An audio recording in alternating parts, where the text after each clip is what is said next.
हरे Krishna everyone. आज हम श्रीमद् भागवतम के पहले स्कंध में से कुंती स्तुति को पढ़ रहे हैं। कुंती स्तुति में कुंती महारानी भगवान की स्तुति करती हैं जब भगवान द्वारिका वापस जा रहे होते हैं। कुरुक्षेत्र का युद्ध समाप्त हो चुका होता है। उस समय कुंती महारानी देखती हैं कि भगवान ने किस प्रकार उत्तरा के गर्भ की रक्षा की। यद्यपि वो उनके सामने रथ पर सवार थे भगवान कृष्ण, लेकिन एक ही समय में भगवान रथ पर भी थे और उत्तरा के गर्भ में भी थे। दोनों जगह पे थे और गर्भ की रक्षा की। तो कुंती महारानी भगवान के इन कार्यकलापों को बड़ा आश्चर्यमय तरीके से देखती हैं और कहती हैं कि भगवान, आपके विषय में जानना अत्यंत कठिन है। हम लोग आपके विषय में नहीं जान सकते। भगवान को आदि पुरुष कहकर संबोधित करती हैं। और हम लोगों ने एक सेशन में चर्चा की थी कि भगवान परम नियंता है। भगवान को ईश्वर कह के संबोधित करती हैं। यहाँ पे ईश्वर का अर्थ है परम नियंता, सुप्रीम कंट्रोलर, कि भगवान ही परम नियंता है और भगवान ही जीवों को जीवन मृत्यु के चक्कर से छुटकारा दिला सकते हैं। भगवान की स्तुति कर रही हैं कुंती महारानी। तो हमने 2 श्लोक कर लिए थे, 18वां और 19वां। आज 20वें श्लोक से कथा को शुरू करेंगे। कुंती महारानी कहती हैं, तथा परमहंसानां मुनीनां ममलात्मनम् भक्ति योग विधानार्थम कथम पश्येमहि स्त्रियः। कुंती महारानी कहती हैं, आप उन्नत अध्यात्मवादियों तथा आत्मा एवं पदार्थ में अंतर करने में सक्षम होने से शुद्ध बने विचारकों के हृदयों में भक्ति के दिव्य विज्ञान का प्रसार करने के लिए स्वयं अवतरित होते हैं। तो फिर हम स्त्रियां आपको किस तरह पूर्ण रूप से जान सकती हैं। अब यहाँ पे बताया गया है कि बड़े बड़े जो दार्शनिक हैं वो भगवान के विषय में चिंतन करते हैं, लेकिन फिर भी भगवान तक नहीं पहुंच सकते। क्योंकि संसार में हमने किसी वस्तु के बारे में कुछ सीखना है, कुछ जानना है, तो हम अपनी बुद्धि से तर्क वितर्क के, अपने अनुभवों के आधार पर, तर्क वितर्क के आधार पर उस चीज को जान पाते हैं। लेकिन भगवान तर्क वितर्क का विषय नहीं है। भगवान बुद्धि की समझ से परे हैं। वो हमारी सूक्ष्म जो छोटी सी बुद्धि है इसमें आने वाले नहीं है। तो बड़े बड़े दार्शनिक जो भगवान का ध्यान करते हैं वो भी उनको नहीं जान सकते। और चाहे कोई व्यक्ति लाखों वर्षों तक भगवान का चिंतन करता रहे तो भी जरूरी नहीं कि वो भगवान के बारे में जान पाएगा ना। भगवान को तो भगवान के भक्त ही जान पाते हैं। जहां पर कुंती महारानी कहती हैं कि भगवान जब आप बड़े बड़े परम हंसों को, मुनियों को अज्ञेय हैं, उनको आप समझ नहीं आ रहे, तो हम तो घर के कार्य में लगने वाली साधारण स्त्रियां हैं। हम इसे कैसे समझ पाएंगे आपको। भगवान तो भक्ति योग के द्वारा ही समझ आते हैं और कोई तरीका नहीं है भगवान को समझने का। तो कहते हैं जब बड़े बड़े दार्शनिकों को आप नहीं समझ में आ रहे, उनकी बुद्धि से परे हैं, तो हम तो स्त्रियां हैं, हम आपके बारे में कैसे जान सकते हैं। नॉर्मली ये देखा जाता है कि स्त्रियां थोड़ा जैसे फिलोसफिकल टॉपिक्स होते हैं उनमें विशेष रुचि नहीं दिखाती। तो कुंती महारानी इस बात को स्वीकार करती हैं कि स्त्रियों की क्षमता इतनी नहीं है कि उनको जान पाए। लेकिन हाँ, जो भक्ति करते हैं, जो भगवान को अपना सर्वस्व अर्पित कर देते हैं, उनको तो फिर भगवान स्वयं को ही दे देते हैं। जैसे गोपियां थी, गोपियों ने भगवान को पा लिया, गोपियों ने भगवान को जान लिया। वो भले ही स्त्रियां थी, लेकिन वो दिन रात भगवान के विचारों में निमग्न थी।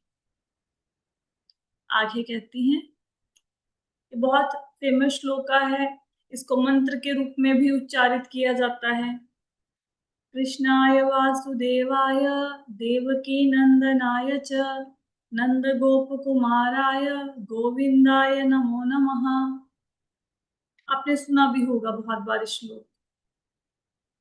कहती है, मैं भगवान को सादर नमस्कार करती हूँ, जो वसुदेव के पुत्र, देवकी के लाडले, नंद के लाल और वृंदावन के अन्य ग्वालों एवं गावों तथा इंद्रियों के प्राण बनकर आए हैं। तो यहाँ पे बताया गया है कि जो भगवान अवतरित होते हैं, क्यों अवतरित होते हैं? भगवान अपने भक्तों पर विशेष कृपा करने के लिए अवतरित होते हैं। और जो नास्तिक लोग हैं, आसुरी बुद्धि के, असुर मतलब क्या? अब असुर का मतलब ऐसा नहीं कि आज के जमाने में असुर नहीं है। पहले के जमाने में जो असुर होते थे, वहां पे उनका दिखने में अलग होते थे। हाइट बहुत बड़ी होती थी, बाल बिखरे हुए हैं, दांत बड़े बड़े हैं, बड़ी भयंकर उनकी छवि होती थी। आजकल के टाइम में जो असुर हैं, ऐसा नहीं कि वो अपने रूप से पहचाने जाएंगे। हो सकता है कोई व्यक्ति आसुरी प्रवृत्ति का हो, वो भी अच्छा पैंट कोट डाल के ऑफिस में जाए। कलयुग के प्रभाव के कारण क्या हुआ है, कलयुग में जो असुर थे, उन्होंने कलयुग का फायदा उठाकर ब्राह्मणों के परिवार में जन्म ले लिया है। अच्छे अच्छे कुलों में ये लोग आ गए हैं असुर। अब आप देखोगे कि ब्राह्मण के परिवारों में भी जो उनके बच्चे हैं, वो, उनको ज्ञान नहीं है।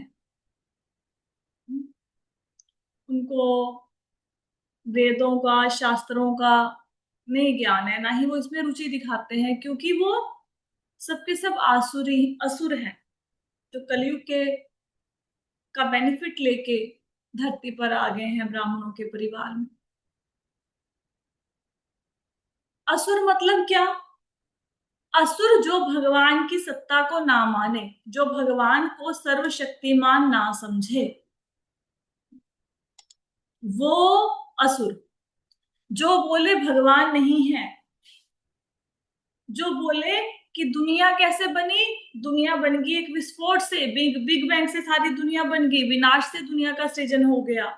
जो बोले कि ये सारी दुनिया को जो चलाने वाला है वो कोई पावर है, लेकिन कोई साकार पुरुष नहीं है इसके पीछे। किसी शक्ति से सारी दुनिया चल रही है, लेकिन उसके पीछे कोई शक्तिमान नहीं है जो भगवान को स्वीकार ना करे।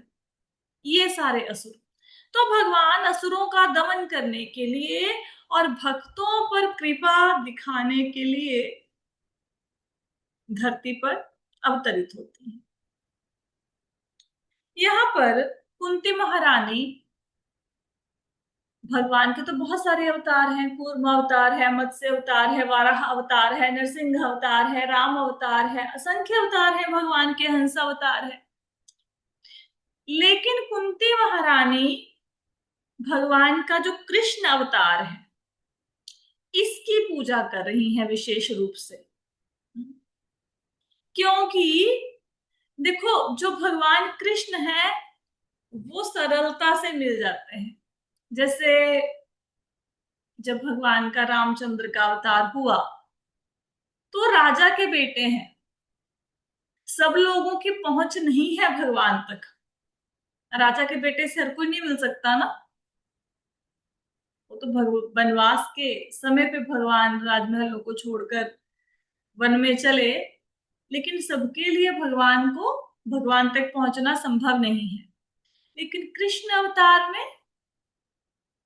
भगवान एक सामान्य बालक की भांति, सामान्य ग्वाल बाल की भांति गैया चराने जाते हैं, ग्वाल बालों के साथ खेलते हैं, तो सबके लिए सुलभ है। कृष्ण अवतार में भगवान। तो इसलिए कुंती महारानी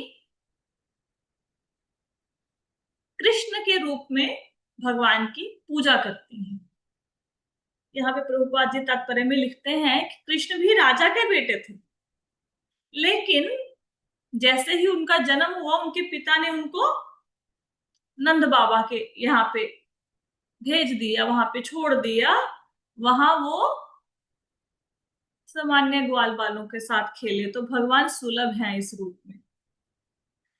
दूसरा, वो नंद महाराज और यशोदा मैया को बहुत अधिक भाग्यशाली मानती हैं। वसुदेव और देवकी तो भाग्यशाली है ही, उनके यहाँ पे भगवान का अवतार हुआ, लेकिन नंद महाराज और यशोदा मैया ज्यादा भाग्यशाली हैं।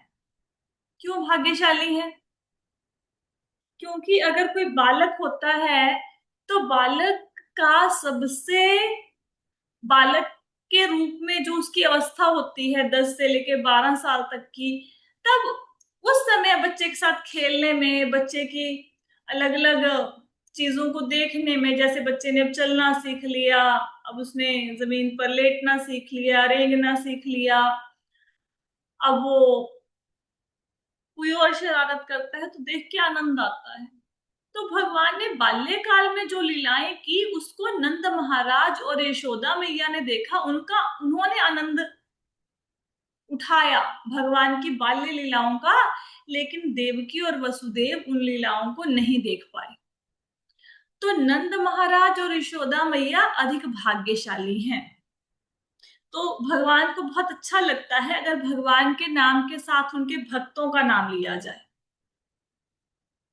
उनके माता पिता का नाम लिया जाए, उनके सखाओं का नाम लिया जाए, राधा रानी का नाम लिया जाए, गोपियों का नाम लिया जाए, तो भगवान को बहुत अच्छा लगता है।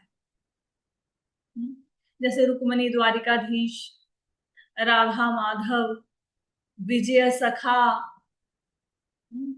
देवकी नंदन, यशोदा नंदन, वसुदेव, नंदलाल। तो भगवान को संबोधित करने के लिए कुंती महारानी क्या बोल रही है? वसुदेवाय, देवकी नंदनाय, नंद गोप कुमाराय, गोविंदाय। गोविंद का मतलब क्या? जो गौओं को आनंद देते हैं, गावों के प्राण प्रिय हैं, और जो इंद्रियों को सुख देते हैं, वो भगवान है गोविंद। तो भगवान का नाम गोविंद भी उनको बहुत प्रिय है, क्योंकि गैयों से संबंधित है, गाय भगवान को बहुत प्रिय है। जब आप भीष्म स्तुति पढ़ेंगे तो भीष्म पितामह जब भगवान की स्तुति करते हैं तो वो भी वहां पे भगवान को विजय सखा कह के बुलाते हैं। विजय सखा का मतलब क्या है? अर्जुन का नाम है ना विजय, तो उनके मित्र, अर्जुन के मित्र, तो अर्जुन का नाम साथ में लेके भगवान को बुलाते हैं ताकि भगवान प्रसन्न हो जाए। तो इस प्रकार कुंती महारानी भी भगवान को वसुदेवाय, देवकी नंदनाय, नंद गोप कुमाराय और गोविंदाय कहकर पुकारती है। आई होप सो कि सबको इनके मतलब तो पता ही होंगे नाम के। आगे कहते हैं, नमः पंकज नाभाय, नमः पंकज मालिने, नमः पंकज नेत्राय, नमस्ते पंकजांगरे। कुंती महारानी भगवान को नमस्कार करती है। भगवान के दर्शन कैसे करने चाहिए? अगर आप मंदिर में कभी जाएं और सामने भगवान का विग्रह है, तो भगवान के दर्शन आप कैसे करेंगे? कैसे करोगे सब लोग? चरणों से माता जी, चरण पहले, सबसे पहले चरणों के। तो हम भगवान के दर्शन कहाँ से आरंभ करते हैं? चरणों से। बताया हुआ है क्लास में। फिर धीरे धीरे चरणों से ऊपर आते हैं, घुटनों के दर्शन करते हैं, जांघों के दर्शन करते हैं, कटी प्रदेश के दर्शन करते हैं, फिर भगवान के वक्षस्थल के दर्शन करते हैं, फिर धीरे धीरे भगवान की मोहनी मुस्कान के दर्शन करते हैं, फिर वहां पे रुकते हैं, नेत्रों के, भगवान के ललाट के, फिर भगवान के दर्शन करते हैं, ऐसे करते हैं। अब कुंती महारानी अपनी इस प्रेयर में क्या कहती हैं जिनके उधर के मध्य में कमल पुष्प के सदृश गर्त है, और जो सदैव कमल पुष्प की माला धारण करते हैं, जिनकी चितवन कमल पुष्प के समान शीतल है, और जिनके चरणों के तलवों में कमल अंकित है, मैं उन भगवान को सादर नमस्कार करती हूं। यहाँ पे देखो, आइडियली तो भगवान कृष्ण की तुलना भौतिक जगत की कोई ऐसी चीज है ही नहीं जिससे की जा सके, लेकिन फिर भी कमल को एक रूपक के रूप में लिया जाता है भगवान की सुंदरता की व्याख्या करने के लिए। हालांकि कमल में भी इतनी शक्ति नहीं, भगवान तो कमल से भी अधिक सुंदर है, लेकिन फिर भी जैसे भगवान को कमल नयन कहा जाता है, कमल नेत्र, है ना। तो यहाँ पे पंकज, पंकज यहाँ पे वर्ड आ रहा है, उसका मतलब है कमल। तो अभी बात हो रही थी, हम भगवान के दर्शन करते हैं चरणों से। कुंती महारानी कहाँ से भगवान को, मतलब हम चरणों से नमस्कार करते हुए भगवान के दर्शन करते हैं। कुंती महारानी कहाँ से दर्शन आरंभ कर रही हैं? नमः पंकज नाभाय, नाभि से, नाभि नेबल। जैसा भगवान को कहती हैं कि जैसे जिनके उदर में, जिनके पेट में कमल, जैसे कमल का पुष्प है, ऐसी उनकी नाभि है, उदर में कमल के समान नाभि है, उनको वो नमस्कार करती हैं। अब कुंती महारानी चरणों को नमस्कार पहले क्यों नहीं कर रही? इसलिए नहीं कर रही क्योंकि कुंती महारानी भगवान की बुआ है। तो बुआ होने के नाते अगर वो चरणों से भगवान की आराधना करती तो वो ठीक ना होता, इसलिए वो नाभि को पहले नमस्कार करती है भगवान की। फिर क्या कहते हैं? नमः पंकज मालिने। पंकज मालिने मतलब जो कमल के फूलों की माला धारण करते हैं। नमः पंकज नेत्राय, जिनके नेत्र कमल के पुष्प के समान है। नमः पंकज जांघ्रे, और जिनके चरणों के ऊपर कमल का चिन्ह है। भगवान के चरणों में बहुत शुभ जैसे चिन्ह होते हैं, ध्वजा, अंकुश, कमल का पुष्प, ये चिन्ह है भगवान के पैरों में। जब भगवान चलते हैं तो जूते तो पहनते नहीं है। भगवान गैया चराने के लिए जाने लगे तो यशोदा मैया ने बहुत सुंदर जूते बनवाए। तो भगवान कहते हैं मैं जूते नहीं पहनूंगा, क्योंकि जो इतने सारे ग्वाल बाल हैं उन सबके पास जूते नहीं है। तो जो, जब वो नंगे पैर चलेंगे तो मैं भी नंगे पैर चलूंगी। तो फिर यशोदा मैया सोचे कि सारे ग्वाल बालों के भी फिर बनवा देते हैं जूते। तो भगवान कहते कि मेरी गैया भी बिना जूतों के चलती हैं, फिर गायों के भी जूते पहनाओ, फिर मैं जूते पहनूंगा। तो भगवान ने गौचारण के समय जूते नहीं पहने। तो भगवान जब चलते थे तो मिट्टी पर उनके चरण चिन्ह, उनकी छाप पड़ती थी। अक्रूर जब भगवान से मिलने के लिए आए, जब उनको लेके जाने के लिए आए मथुरा, मथुरा से गोकुल आए, तो अक्रूर जी को पहले भगवान के दर्शन नहीं हुए थे। रथ लेकर आए, भगवान के गांव में एंटर किए, तो भगवान के चरणों की पहचान तो दूर से ही आ जाती है। विशेष चिन्ह है ना भगवान के चरणों में। तो देखा माटी पर भगवान के पैरों के निशान हैं। तो वहीं पे रथ से कूद पड़े और उन चरणों की धूल लेके मस्तक पर लगा रहे हैं, लोटपोट हो रहे हैं, बहुत आनंदित हो रहे हैं।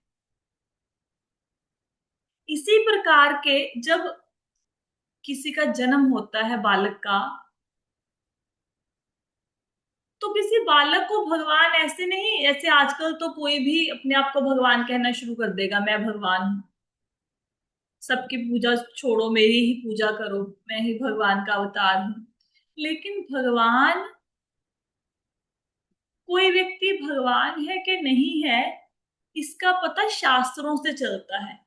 इसका पता व्यक्ति के शारीरिक लक्षणों के आधार पर किया जाता है। जैसे चैतन्य महाप्रभु जब छोटे थे, तो एक दिन उनके पिता ने देखा कि उनके आंगन में पैरों के निशान हैं, जैसे भगवान कृष्ण के पैरों पे निशान है, कमल का, अंकुश का, ऐसे सारे निशान, ऐसे पैरों के निशान उनके आंगन में है।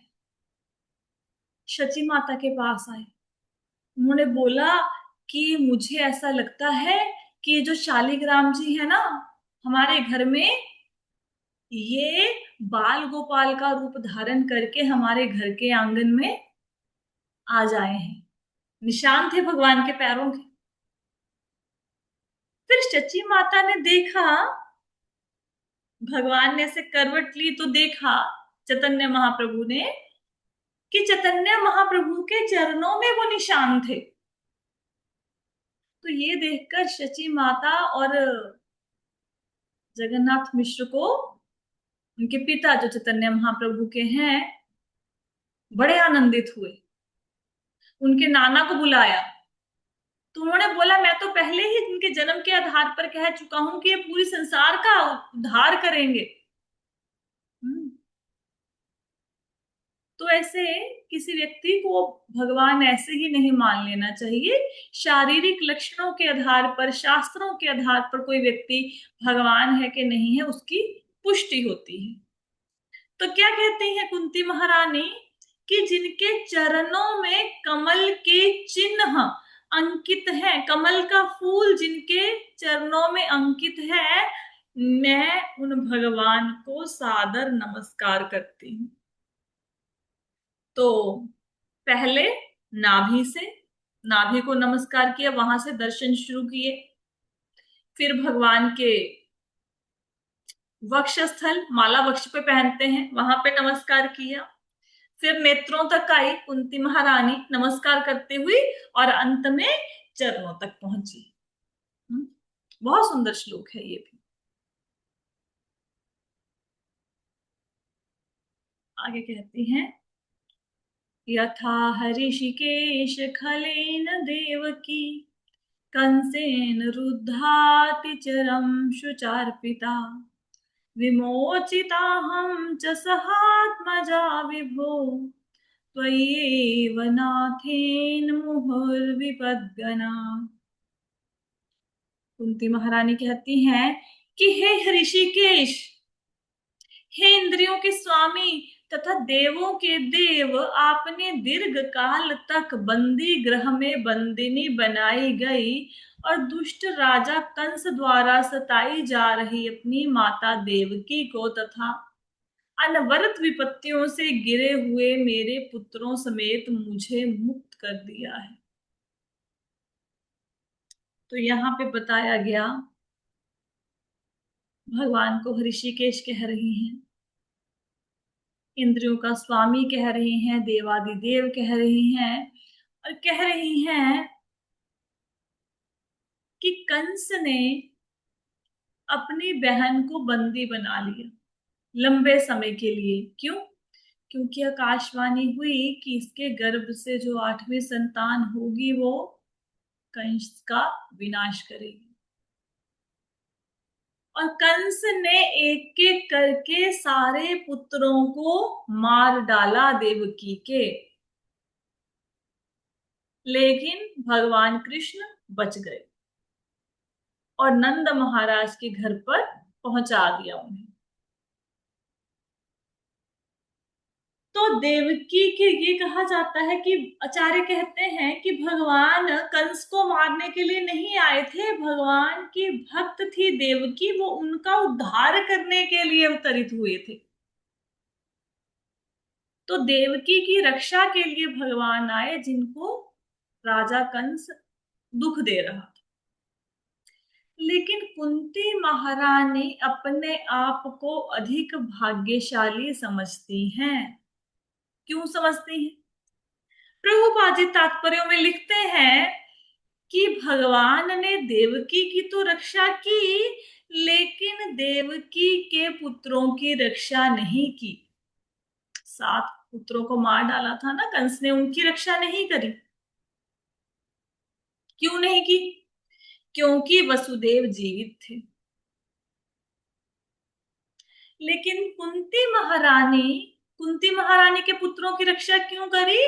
क्योंकि कुंती महारानी के पति पांडु महाराज जीवित नहीं थे, वो विधवा थी। तो उनका तो एकमात्र आश्रय, पत्नी को पति का बहुत सहारा होता है ना। लेकिन जब पति भी नहीं है तो क्या करेगी? और जब बच्चे भी बहुत छोटे हैं फिर किसका सहारा लेगी? कुंती महारानी, तो बच्चे छोटे थे ना जब पांडु महाराज की अ, मृत्यु हो गई। तो कुंती महारानी असहाय थी।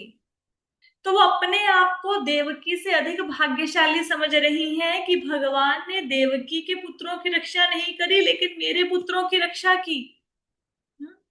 और कृष्ण के अतिरिक्त भगवान का कोई देवकी का कोई, सॉरी, कुंती महारानी का कोई सहारा भी नहीं था। और यहाँ पर प्रभुपाद जी लिखते हैं कि भगवान जानबूझकर अपने शुद्ध भक्तों को संकटों में डालते हैं, ताकि जो भक्त होता है वो सब तरफ से उसके सारे सहारे खत्म हो जाए, और फिर एकमात्र सहारा भगवान कृष्ण ही बचे, और फिर उन्हीं की शरण भक्त ग्रहण करे। इसलिए भगवान भक्तों को कभी कभी संकट में डालते हैं। ये भगवान का कोई हमारे ऊपर गुस्सा नहीं है, ये भगवान की कृपा है, ये भगवान की दयालुता है, ताकि हम और अधिक उनको याद करें और अधिक उनके नजदीक हो जाए। आगे क्या कहती हैं? विषयान् महाग्ने पुरुषाद दर्शनात् असत्सभाया वनवास कृच्छ्रितः मृधे मृधे अनेक महारथास्त्रो द्रोणस्त्रताश्चास्म हरेभिरक्षिता। कहती हैं, हे कृष्ण, आपने हमें विषाक्त भोजन से, भीषण अग्निकांड से, मानव भक्षियों से, दुष्ट सभा से, वनवास काल के कष्टों से तथा महारथियों द्वारा लड़े गए युद्ध से बचाया है, और अब आपने हमें अश्वत्थामा के अस्त्र से बचा लिया है। तो यहाँ पर कुंती महारानी अपने संघर्ष की, और जहां जहां पे भगवान ने उनकी रक्षा की, उनकी एक झलक प्रस्तुत करती है। देवकी को तो भगवान ने एक बार कंस को मारा, उनके कष्ट खत्म हो गए, और फिर उसके बाद वो सुख पूर्वक रही। लेकिन कुंती महारानी के तो दुखों का अंत ही नहीं हुआ। सबसे पहले क्या हुआ? भीम को दुर्योधन ने जहर दे दिया खाने में मिला के, ताकि उसकी मृत्यु हो जाए। तो वहां पे भगवान ने उनकी रक्षा की। फिर सारे कौरवों ने षड्यंत्र रचा, दुर्योधन ने भाइयों के साथ मिलकर, कर्ण के साथ मिलकर, सबके साथ मिलकर सारे पांडवों को लाक्षागृह की आग में जलाकर भस्म कर देते हैं। धृतराष्ट्र भी मिल गया, तो वहां से फिर उनकी रक्षा की गई, भगवान ने की। फिर मानव भक्षी जब ये वनवास के दिनों में गए सारे पांडव, तो भीम को मारने के लिए हिडम्ब राक्षस आया, हिडम्बा का भाई। तो वहां पे भगवान ने रक्षा की, मानव भक्षी था ना, मनुष्यों को खाने वाला था। दुष्ट सभा से, दुष्ट सभा कौन सी? जब द्रौपदी का चीरहरण हुआ, वहां से भगवान ने रक्षा की। फिर वनवास काल के कष्टों से, फिर पांडवों को वनवास दे दिया, 1 साल का ज्ञातवास दे दिया। तो वनवास के समय जितने भी कष्ट आए, जैसे कि दुर्योधन ने दुर्वासा मुनि को बोल दिया कि युधिष्ठिर महाराज के यहाँ पे भोजन कर लो, और तब उनके पास भोजन नहीं था, तो दुर्वासा मुनि श्राप दे सकते थे। तो वनवास काल के संकटों से भगवान ने रक्षा की। फिर महाभारत का युद्ध, महाभारत के युद्ध में तो ऐसे ऐसे योद्धा थे जिनको मारना पॉसिबल ही नहीं था। अब भीष्म पितामह, एक व्यक्ति को वरदान मिला है कि वो अपनी इच्छा से मरेगा जब उसकी मर्जी होएगी, और वो कहते कि मैं मृत्यु का वरण नहीं करूंगा जब तक कि ये राज सिंहासन सुरक्षित नहीं हो जाता। द्रोणाचार्य को तो कोई मार ही नहीं सकता था। हम्म? तो ऐसे ऐसे, अब कर्ण के पास शक्ति थी जो इंद्रदेव ने दी थी, जिसको उसने अर्जुन के लिए संभाल के रखा हुआ था। फिर भीष्म पितामह ने एक बार प्रतिज्ञा कर ली कि कल का सूरज पांडव नहीं देख पाएंगे, सूरज अस्त, और 5 बाण निकाल, लेकिन 5 बाणों से 5 पांडवों को मार डालूंगा। तो महाभारत के युद्ध में पांडव विजयी नहीं हो सकते थे अगर भगवान कृष्ण ने उनका साथ ना दिया होता। तो कुंती महारानी कहती कि ये तो आपने हमारी रक्षा की ही, अब अश्वत्थामा ने जो ब्रह्मास्त्र चलाया है उससे भी आपने हमारी रक्षा की। देवकी को तो बस एक बार ही बचाया, लेकिन हमें तो आपने बार बार बचाया, हमारा तो साथ कभी छोड़ा ही नहीं। तो कुंती महारानी भगवान का धन्यवाद कर रही हैं, और अपने आप को बड़ी सौभाग्यशाली समझ रही हैं कि भगवान ने उनकी हर समय सहायता की। ये कहती हैं। आगे के श्लोका हम कल करेंगे, अभी तो समय होने वाला है। आज हम लोगों ने 24 तक श्लोका किए हैं। आज की क्लास में अगर किसी को कोई प्रश्न है तो पूछ सकते हैं। कोई क्वेश्चन है? नहीं है?